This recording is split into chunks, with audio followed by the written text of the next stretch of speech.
올해 드리는 첫 번째 수요 예배가 되겠습니다. 이 자리에 참여하신 여러분들 주님의 이름으로 환영하고 축복합니다. 수요 재단도 빠짐없이 지키고 수요 재단을 통해서 우리 모두가 은혜 받을 수 있는, 또 변화될 수 있는 올 한 해가 될 수 있기를 바랍니다. 산상 설교하시면서 주님께서 이런 말씀을 하셨습니다. 구하라, 그러면 너희에게 주실 것이요, 찾으라, 그러면 찾을 것이요, 문을 두드리라, 그러면 열릴 것이라. 이 말씀 주셨습니다.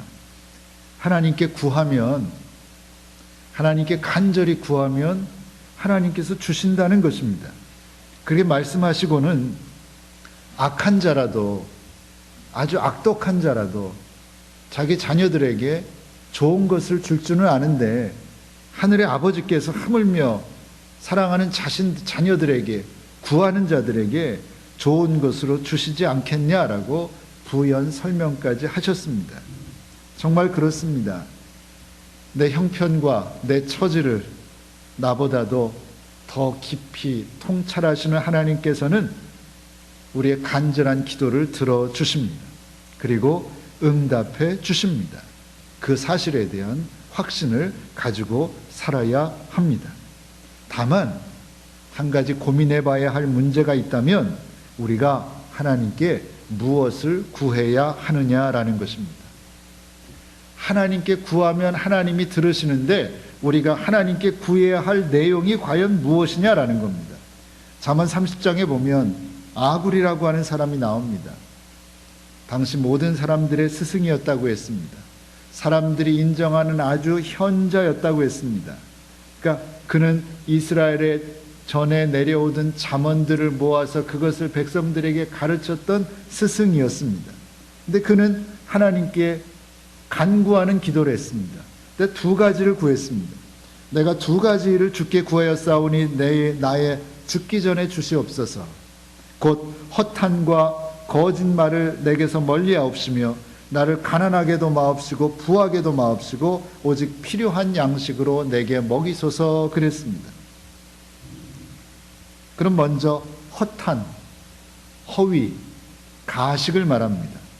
허위와 가식 그리고 거짓말을 멀리하게 해달라고 기도했습니다. 그리고 다음으로 가난하게도 마시고 부하게도 마시고 오직 필요한 양식으로만 나를 채워주십시오. 그렇게 기도했습니다. 이런 아굴의 기도는 오늘 우리가 구해야 할 것이 무엇인지에 대한 어떤 답을 줍니다.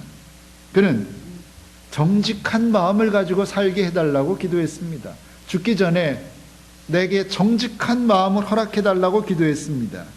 그리고 욕심부리지 않고 자족하며 일용할 양식을 주시는 하나님께 감사하며 자족하며 살게 해달라고 기도했습니다. 그래서 하나님의 이름을 욕되게 하는 삶을 살지 않게 해달라고 했습니다.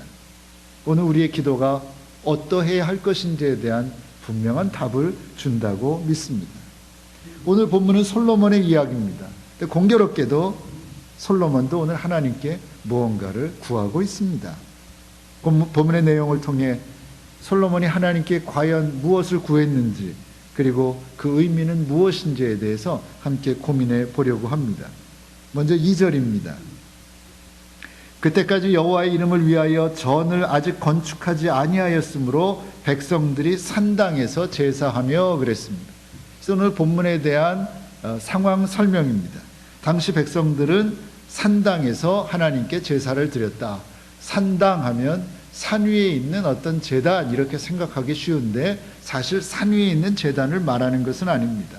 각 도시나 시골이나 가면 당시 가나안 사람들이, 다시 말하면 이방 사람들이 우상을 숭배하던 제단이 있었는데 그것을 말합니다.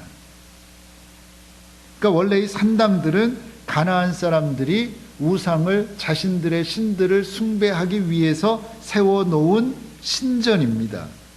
그리고 거기서 그들은 아주 이상한 예식, 방탕한 의식들을 행했습니다.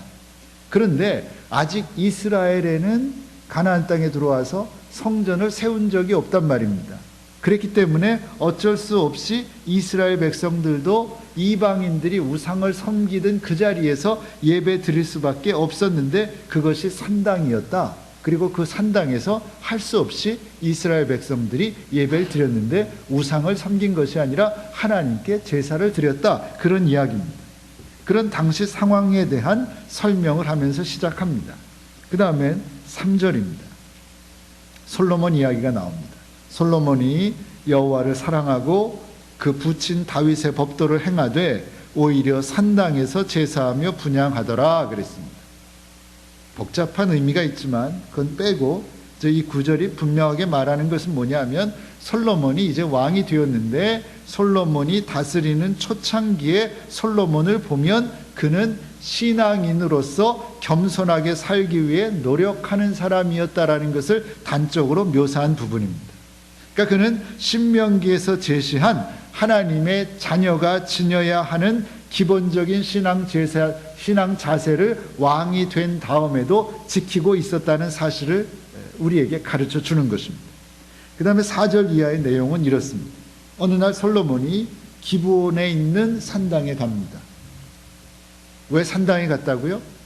아직 성전이 지어지지 않았기 때문에 이방인들이 우상을 섬기던 곳이었지만 그곳에서 예배 드릴 수밖에 없었습니다.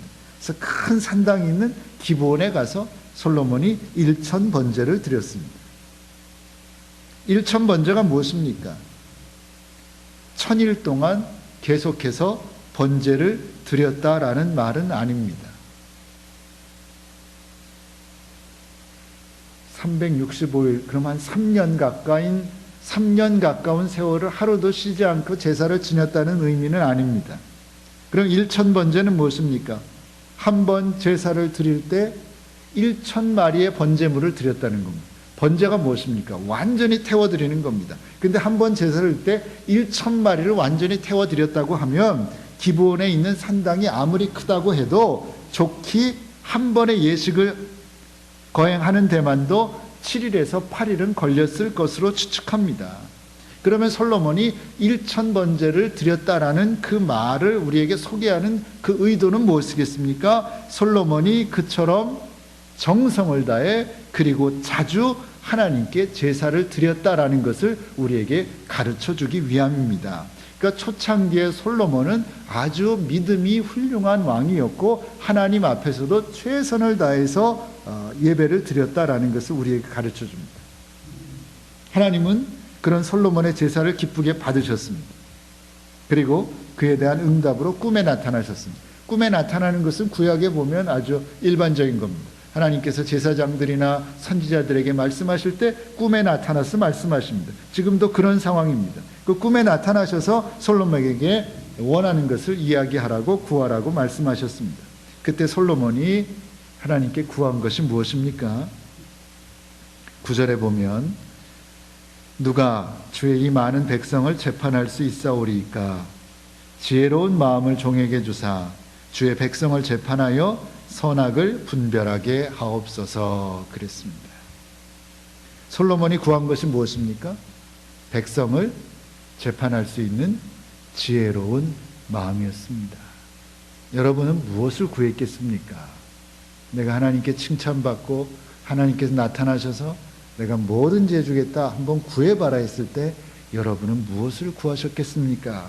솔로몬은 지혜로운 마음을 종에게 주셔서 주의 백성들을 재판해서 선악을 분별할 수 있게 해주십시오. 오직 한 가지, 그것을 하나님께 구했습니다. 솔로몬이 구한 것은 놀랍게도 많은 백성을 재판할 수 있는 지혜로운 마음이었습니다. 여기서 지혜로운 마음의 원어가 갖는 의미는 듣는 마음 또는 들으려는 마음입니다. 그러니까 하나님께서 뭐든지 구해라 내가 들어주겠다라고 했을 때 솔로몬이 구한 것은 뭐냐면 제가 백성의 말을 들을 수 있는 그 마음을 주십시오. 그런 열린 마음을 주십시오. 내 마음대로 하는 왕의 권위를 가지고 어떻게 하는 마음이 아니라 백성의 아픔과 백성의 어떤 원하는 것을 들으려고 하는 마음을 주십시오. 그렇게 기도했다라는 겁니다. 그런 백성들이 살아가면서 많은 어려움을 겪을 텐데 그 어려운 문제들을 들고 나에게 왔을 때 그것을 잘 들어줄 수 있는 관심과 열린 마음을 가진 왕이 되게 해달라고 기도했다라는 것이죠. 그런 솔로몬의 기도에 대한 성경의 평가는 어떠합니까? 10절에 보면 솔로몬이 이것을 구하며 그 말씀이 주의 마음에 맞은지라 그랬습니다. 성경은 솔로몬이 구한 것이 하나님의 마음에 합당한 것이었다. 하나님의 마음을 흡족하게 해드렸다고 평가했습니다. 그리고 이 말은 오늘 우리가 하나님께 구해야 하는 것도 솔로몬이 구한 것과 달라서는 안 된다는 사실을 암시해 줍니다. 그런데 문제가 있습니다. 솔로몬은 당시 왕이었습니다. 그렇기 때문에 훌륭한 왕이 되기 위한 덕목을 구했습니다. 하지만 우리는 왕이 아닙니다. 그리고 시대 상황도 전혀 다릅니다. 그러니 솔로몬과 같은 것을 구할 이유는 없습니다. 그렇다면 그 옛날 솔로몬의 기도를 통해서 또 그 기도를 하나님께서 기쁘게 받으셨다는 그 말씀의 의미를 통해서 오늘 우리가 배워야 할 점은 과연 무엇이겠습니까? 저는 솔로몬의 마음과 자세를 배워야 한다고 생각합니다. 솔로몬이 어떤 마음으로 기도했는지, 어떤 자세로 기도했는지를 배워야 한다는 말씀입니다. 본문에서 솔로몬은 지혜로운 마음을 구했습니다. 듣는 마음을 구했습니다. 들으려는 마음, 백성들의 아픔을 들으려는 마음을 구했습니다. 자, 그렇다면 이 지혜로운 마음은 궁극적으로 누구를 위해 필요한 것입니까? 솔로몬에게 지혜로운 마음이 생겼을 때, 솔로몬에게 듣는 마음이 생겼을 때, 솔로몬에게 들으려는 마음이 생겼을 때 그것이 결국은 누구에게 유익한 것입니까? 결국은 백성들에게 유익한 것이었다라는 겁니다. 그러니까 솔로몬이 구한 것은 자기를 위한 것이 아니라 백성들을 위한 어떤 것을 구했다라는 겁니다. 그것이 중요합니다.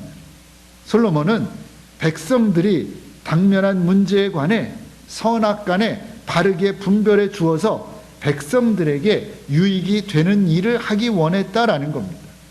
솔로몬은 남의 유익을 위해 필요한 것들 구했다는 말씀입니다. 그런 면에서 솔로몬의 기도가 우리에게 주는 교훈은 아주 분명합니다. 우리도 기도할 때 남의 유익을 위해 기도해야 한다는 것입니다. 나를 위한 기도가 중요합니다. 기도 제목도 많습니다. 그러나 나를 위한 기도에 앞서서 남을 위한 기도, 남의 유익을 구하는 기도를 해야 한다는 것입니다. 이것이 솔로몬의 오늘 행위가, 솔로몬의 기도가 우리에게 주는 교훈입니다. 기도할 때마다 남을 위한 기도를 먼저 하고 실생활 속에서도 남의 필요를 우선적으로 채워주기 위해 노력해야 한다는 말씀입니다. 잊지 마시고 그렇게 살아가는 저와 여러분들 되시기를 바랍니다.